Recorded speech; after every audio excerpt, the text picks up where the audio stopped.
बहुत बहुत स्वागत है आप सभी का इस वीडियो के अंदर। आज हम डिस्कस कर रहे हैं कि सितंबर 2022 का महीना मकर राशि वालों के लिए कैसा रहेगा। जब मैं कहता हूँ मकर राशि वाले, तो मेरा अभिप्राय ये है कि वो लोग जिनके जन्म के समय या तो चंद्रमा या तो लग्न मकर राशि के अंदर रहा हो, उनके लिए ये वीडियो है। तो अगर आप मकर राशि वाले हैं तो सबसे पहले आइए जानते हैं कि ये जो 9 ग्रह हैं ये आपकी कुंडली में सितंबर 2022 के महीने में कहाँ पर स्थित हैं। तो शनि आपके लगन के अंदर बैठे हुए हैं, आपके तीसरे घर के अंदर जुपिटर जी बैठे हुए हैं, आपके चौथे घर के अंदर राहु महाराज हैं, आपके 5वें घर के अंदर मंगल देव बैठे हुए हैं और आपके 8वें घर के अंदर शुक्र देव और सूर्य देव बैठे हुए हैं, आपके 9वें घर के अंदर बुध देव बैठे हैं और आपके 10वें घर के अंदर केतु देव विराजमान हैं। इस सब का आपके जीवन में क्या असर पड़ेगा, आइए विस्तार पूर्वक इसको जान लेते हैं। सबसे पहले लक फैक्टर। 9वें घर का स्वामी बुध अपने ही घर में एग्जॉल्टेड उच्च का होके बैठा है, तो समय आपका साथ दे रहा है, लक आपका फेवरेबल है। जुपिटर भी इसको देख रहे हैं, यानी देवी देवताओं का आशीर्वाद भी इसको प्राप्त हो रहा है। तो आपके लिए ये लक जो है, किस्मत जो है, आपका बहुत साथ दे रही है।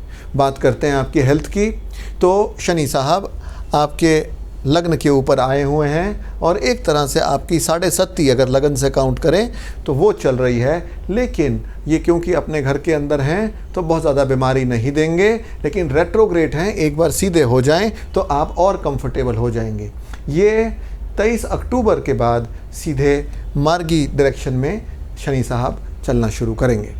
तब तक अगर आपको सेहत संबंधी कोई समस्या आए तो शनि साहब का बीज मंत्र करना ना भूलें, जो है ओम प्रांग प्रींग प्रोंग सह शनिश्चराय नमः। ओम प्रांग प्रींग प्रोंग सह शनिश्चराय नमः। और आप मस्टर्ड ऑयल का भी दान कर सकते हैं, सरसों के तेल का भी दान कर सकते हैं, सरसों से अपनी नज़र भी उतरवा सकते हैं। आगे बढ़ते हैं और जानते हैं कि सितंबर का महीना मकर राशि के लिए लव के लिए क्या लेके आया है। तो प्रेम संबंधों की अगर हम बात करें तो जो 5th हाउस का मालिक हैं वो बैठे हैं 8वें घर के अंदर, यानी शुक्रदेव 8वें घर के अंदर, और वो भी सूर्य के साथ, अष्टमेश के साथ। तो ये बहुत अच्छी बात नहीं है। मंगल देव आपके 5वें घर के अंदर आए हुए हैं, तो ईगो प्रॉब्लम्स बहुत ज़्यादा नज़र आती हैं इस महीने। कोशिश करें कि ईगो प्रॉब्लम्स को छोड़ा जाए, ईगो के अंदर ना फंसा जाए। ज़्यादा अगर कोई गुस्से से बोल रहा है तो आप उसको रिप्लाई अगर गुस्से से नहीं देते तो ये बात टल जाती है, और अगर ये बात टल जाती है तो आपके लिए ये बड़ी अच्छी बात होगी। अगर एजुकेशन की बात करते हैं तो फिर वही 5वें घर के स्वामी जो हैं वीनस का 8वें घर में होने का मतलब ये है कि जितना एक्सपेक्ट करते हैं उतना रिज़ल्ट नहीं आएगा, समय ज़्यादा लगेगा, पढ़ाई कम समझ में आएगी। पर ये कुछ ही देर की बात है। जैसे ये मंगल साहब यहाँ से जाते हैं या वीनस यहाँ 1 महीने में यहाँ से हट जाएंगे, उसके बाद आपके लिए ये पढ़ाई करना और आसान हो जाएगा। बात करते हैं आपके करियर की, तो 10वें घर के अंदर केतु साहब आके यहाँ पे तो दिक्कत दे ही रहे हैं, और 10वें भाव का स्वामी 8वें के अंदर 8वें ही लॉर्ड के साथ बैठा हुआ है, और इसलिए करियर के अंदर तो कुछ प्रॉब्लम्स आ रही हैं। जो चाह रहे हैं वो हो नहीं रहा, और जो कर रहे हैं उसके अंदर बिल्कुल वैमनस्य हो रखा है, डिसइंटरेस्टेड हैं उसके अंदर उस काम को करने में।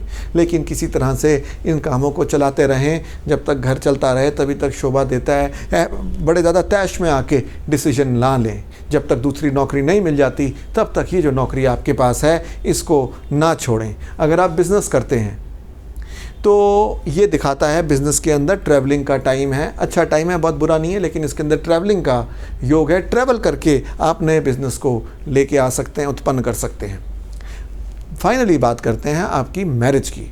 तो मैरिटल लाइफ को अगर देखा जाए तो शनि जो है रेट्रोग्रेड होके आपके शादी के घर को देख रहे हैं, और जब ये शादी के घर को देख रहे हैं और ये रेट्रोग्रेड हैं तो ये चीज़ों को थोड़ा डिले कर सकते हैं। अगर शादी होनी है तो थोड़ी डिले हो सकती है, और अगर शादी हुई है तो उसके अंदर थोड़ा मूडीनेस आ सकती है, आप थोड़ा मूडी हो सकते हैं। और अगर आप मूडी होते हैं तो फिर जो है आप क्या बोल जाते हैं पता नहीं चलता।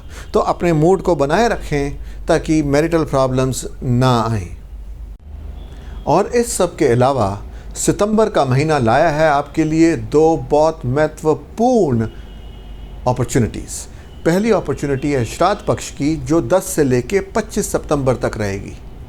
तो आप में से कोई भी अगर राहु से पीड़ित है, कोई अगर पितृदोष से पीड़ित है, अगर आपकी कुंडली के अंदर नाग दोष है या कोई जेनेटिक डिसऑर्डर है, तो इस समय का उपयोग करा जा सकता है इन सब चीज़ों को रेमेडी करने के लिए।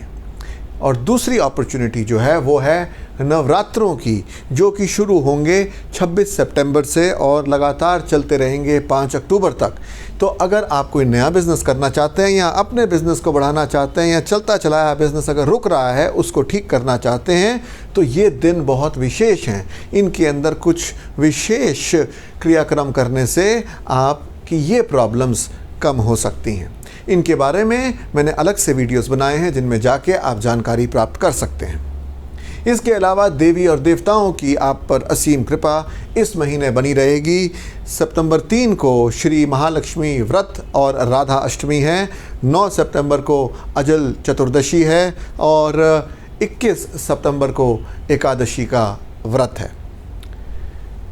इसके अलावा इस महीने में जो ग्रह परिवर्तन हो रहे हैं वो सबसे पहले ये है कि मरकरी यानी बुध रेट्रोग्रेड वक्री हो रहे हैं। इससे पहले कि ये वक्री हों, जो 11 सितंबर को होंगे, इससे पहले कि ये वक्री हों, अगर कोई आपने डॉक्यूमेंट्स फाइल करने हैं, अगर कोई इम्पॉर्टेंट कम्युनिकेशन करनी है, कोई इम्पॉर्टेंट मीटिंग करनी है, कोई इम्पॉर्टेंट एग्ज़ाम देना है, तो बहुत अच्छा रहेगा कि अगर वो 11 सितंबर से पहले कर लिया जाए। 15 सितंबर को शुक्र अस्त हो जाएंगे क्योंकि वो सूरज के काफ़ी नज़दीक होंगे। तो अगर आपने कोई लव प्रपोज़ल किसी को देना है या कोई भी लग्जूरियस चीज़ खरीदनी है जैसे वाहन आदि, तो फिर 15 सितंबर से पहले ये बहुत अच्छे योग हैं और उसके बाद थोड़ा कम अच्छा समय है उस काम के लिए। 17 सितंबर को सूर्य कन्या राशि के अंदर चले जाएंगे। तो ये जो संक्रांति का दिन होता है ये डोनेशन देने के लिए, दान पुण्य करने के लिए या फास्ट रखने के लिए बहुत अच्छा दिन होता है। इसके अलावा मंगल 23 सितंबर को रोहिणी के अंदर प्रवेश करेंगे, जिससे कि थोड़े शांत हो जाएंगे। तो अगर आपके घर के अंदर गुस्सा चल रहा है तो उसके अंदर आप लोग कुछ कमी अनुभव करेंगे। इसके अलावा 24 सितंबर को शुक्र जो हैं वो वर्गो राशि के अंदर, कन्या राशि के अंदर प्रवेश करेंगे। वहाँ जाके वैसे तो ये नीच हो जाते हैं, पर क्योंकि वहाँ पर बुध की उपस्थिति पहले से है तो ये नीच भंग राजयोग बनाएंगे, जिससे इनकी प्रबलता बरकरार रहेगी। सितंबर के महीने में पड़ने वाले कुछ ग्रहों के योग इस प्रकार रहेंगे। गज केसरी योग 5 और 6 सितंबर को, 11 और 12 सितंबर को, 18 और 19 सितंबर को और 25, 26 और 27 सितंबर को रहेगा। यानी आप कुछ महत्वपूर्ण कार्य इन डेट्स पर कर सकते हैं। 15, 16 और 17 को महालक्ष्मी योग, जो चंद्र और मंगल से मिल के बनता है, वो भी बहुत अच्छा रहेगा। बुध आदित्य योग 17 तारीख से रहेगा, जिसके अंदर पढ़ाई लिखाई के काम करे जा सकते हैं। और लक्ष्मी नारायण योग, जो कि शुक्र और बुध के मिलने से बनता है, वो भी 24 तारीख से लागू हो जाएगा। इस महीने की पूर्णिमा जो है, जिसको हार्वेस्ट मून कहेंगे, वो 10 सितंबर को पड़ेगी। यानी अगर कोई भी नया कार्य करना हो, कोई भी अच्छी चीज़ करनी हो, तो उसके लिए पूर्णिमा का इस्तेमाल ज़रूर करें। और अगर कोई उपाय किसी ग्रह का करना है, कोई हार्ड क्रूअल काम करना होता है, तो वो उसके लिए अमावस शुभ समय रहता है और अमावस इस महीने की 25 सितंबर को पड़ रही है। तो ये था वो सब कुछ जो मैंने आपको बताना था सितंबर के महीने के बारे में। लेकिन श्राद्ध पक्ष और नवरात्रों के बारे में अलग वीडियोस देखना ना भूलें। भगवान आप पर असीम कृपा बनाए रखे, अपना ध्यान रखें। मिलते हैं हम अगले वीडियो में। दिस इज़ प्रबल फ्रैंक नंदवानी साइनिंग ऑफ।